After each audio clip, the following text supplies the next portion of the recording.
Assalamualaikum warahmatullahi wabarakatuh. Pada kesempatan ini saya akan memaparkan materi untuk UTS pengantar ekonomi. Yang pertemuan ke-1, yaitu mengenai ruang lingkup ekonomi makro. Sebelumnya, perkenalkan, nama saya Lita Kartika dengan NIM 28922501003 dari Prodi Manajemen dan semester 3, tentunya dengan dosen pengampu Bapak Hendra Permadi STMM. Yang pertama ada topik pembahasan. Materi ini bertujuan untuk menjelaskan perbedaan analisa ekonomi mikro dan analisa ekonomi makro. Berbagai permasalahan ekonomi makro, tujuan-tujuan kebijakan makroekonomi, dan bentuk-bentuk kebijakan makroekonomi. Selanjutnya ada analisa ekonomi makro dan mikro.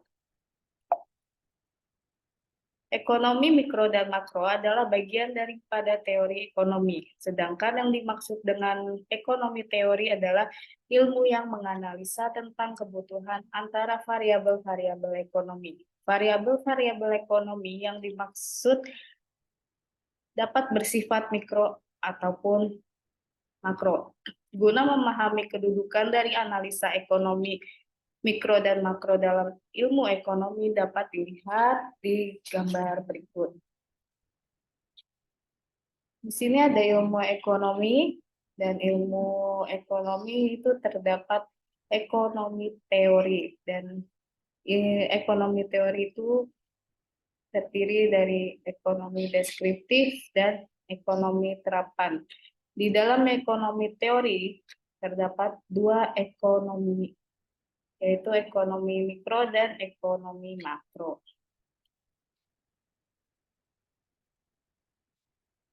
Berikutnya, ekonomi deskriptif. Ekonomi deskriptif adalah bagian dari ilmu ekonomi yang menggambarkan keadaan atau kegiatan ekonomi yang benar-benar terjadi pada suatu tempat atau negara tertentu.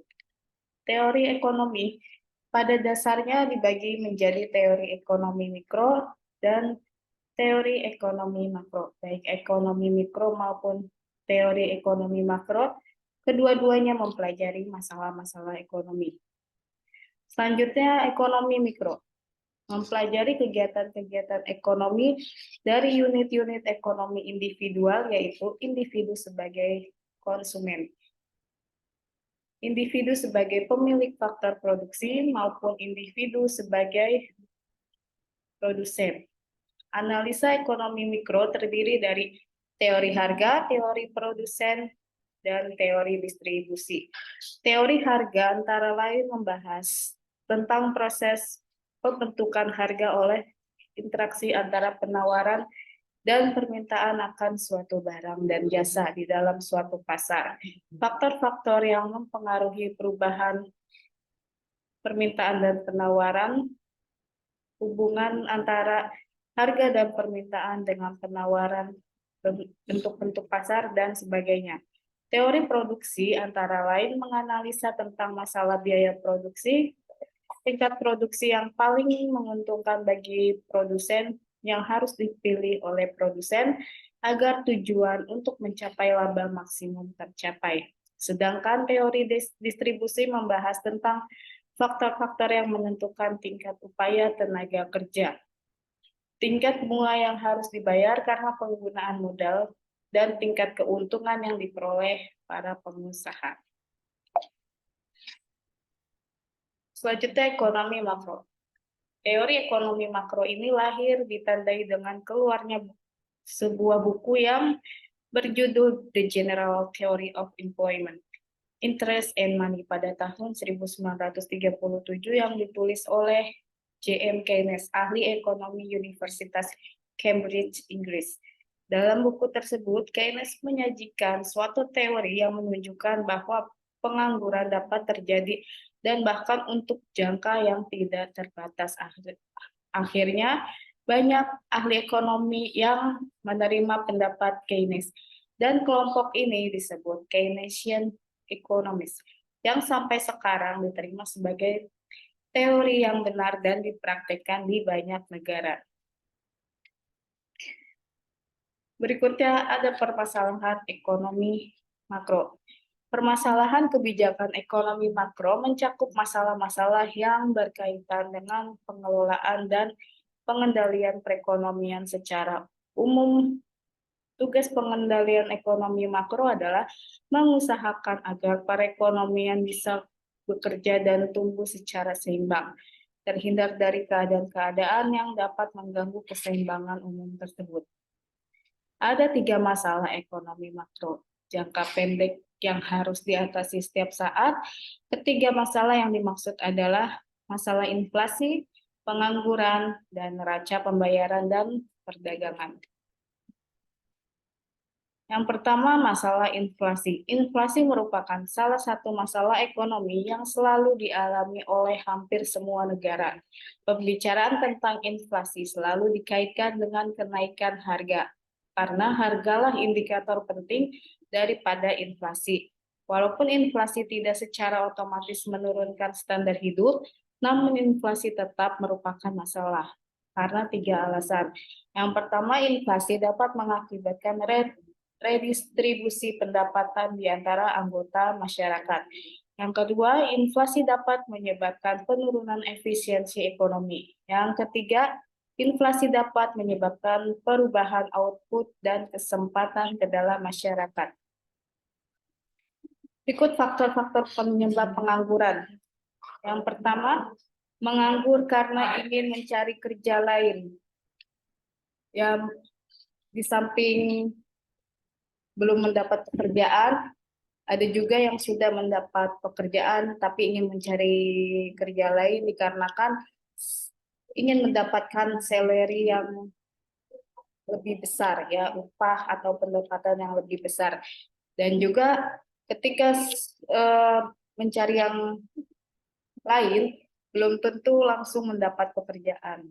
Dan disitulah bisa menjadi faktor penyebab pengangguran. Yang kedua, pengusaha menggunakan peralatan modern. Sekarang ini banyak juga perusahaan yang menggunakan peralatan modern seperti mesin-mesin atau automesin yang langsung otomatis bisa melakukan proses pekerjaan tersebut. Nah, dengan menggunakan peralatan modern tersebut, bisa mengurangi efisiensi dari sumber daya manusia ataupun bisa mengurangi biaya atau kos untuk biaya produksi. Dan itu juga bisa menyebabkan faktor penyebab pengangguran. Yang ketiga, kekurangan pengeluaran agregat para pengusaha produksi barang dan jasa untuk mencari keuntungan. Ya, jadi pengusaha juga ingin mencari keuntungan yang lebih banyak, dan itu pun juga bisa membuat faktor penyebab pengangguran.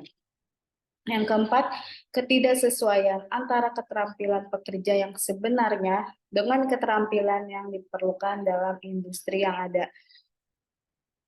Ketika sebuah perusahaan ingin mencari pekerja yang sesuai dengan standarnya untuk melakukan pekerjaan tersebut, tetapi ada yang ingin melamar namun tidak sesuai dengan yang ditempatkan, itu juga bisa menyebabkan faktor pengangguran karena tidak diterima di perusahaan tersebut dan akhirnya menganggur kembali untuk pekerja tersebut. Nah, selanjutnya masalah neraca perdagangan dan neraca pembayaran. Neraca perdagangan menunjukkan perimbangan di antara ekspor dan impor. Defisit neraca pembayaran berarti pembayaran ke luar negeri melebihi penerimaan dari luar negeri. Harga valuta asing akan meningkat dan menyebabkan harga-harga barang impor bertambah mahal. Kegiatan ekonomi dalam negeri yang menurun mengurangi kegairahan pengusaha-pengusaha untuk melakukan penanaman modal dan membangun kegiatan usaha yang baru. Selanjutnya tujuan kebijakan makroekonomi. Yang pertama, menstabilkan kegiatan ekonomi. Tujuan menstabilkan ekonomi berarti pula keinginan untuk menghindari fluktuasi yang tajam dalam kegiatan ekonomi dari waktu ke waktu. Yang kedua, mencapai tingkat penggunaan tenaga kerja atau kesempatan kerja penuh tanpa inflasi. Pada umumnya, berbagai negara tidak dapat terus-menerus mencapai penggunaan tenaga kerja penuh. Yang ketiga, menghindari masalah inflasi. Inflasi menimbulkan beberapa akibat buruk atas kesejahteraan masyarakat dan kegiatan perekonomian. Ada kalanya inflasi berlaku sebagai akibat ketidakstabilan politik dan ekonomi suatu negara. Berikutnya bentuk-bentuk kebijakan ekonomi makro. Pertama, kebijakan fiskal. Kebijakan fiskal meliputi langkah-langkah pemerintah membuat perubahan dalam bidang perpajakan dan pengeluaran pemerintah dengan maksud untuk mempengaruhi pengeluaran agregat dalam perekonomian. Yang kedua, kebijakan moneter. Kebijakan moneter meliputi langkah-langkah pemerintah yang dilaksanakan oleh Bank Sentral. Di Indonesia, Bank Sentral adalah Bank Indonesia. Penawaran uang dalam perekonomian atau mengubah suku bunga dengan maksud untuk mempengaruhi pengeluaran agregat. Yang ketiga, kebijakan segi penawaran. Yaitu salah satu kebijakan segi penawaran adalah kebijakan pendapatan atau income policy, yaitu langkah pemerintah yang bertujuan mengendalikan tuntutan kenaikan pendapatan pekerja. Demikian materi yang saya paparkan untuk UTS mata kuliah pengantar ekonomi makro. Mohon maaf jika ada salah atau kekurangan. Wassalamualaikum warahmatullahi wabarakatuh.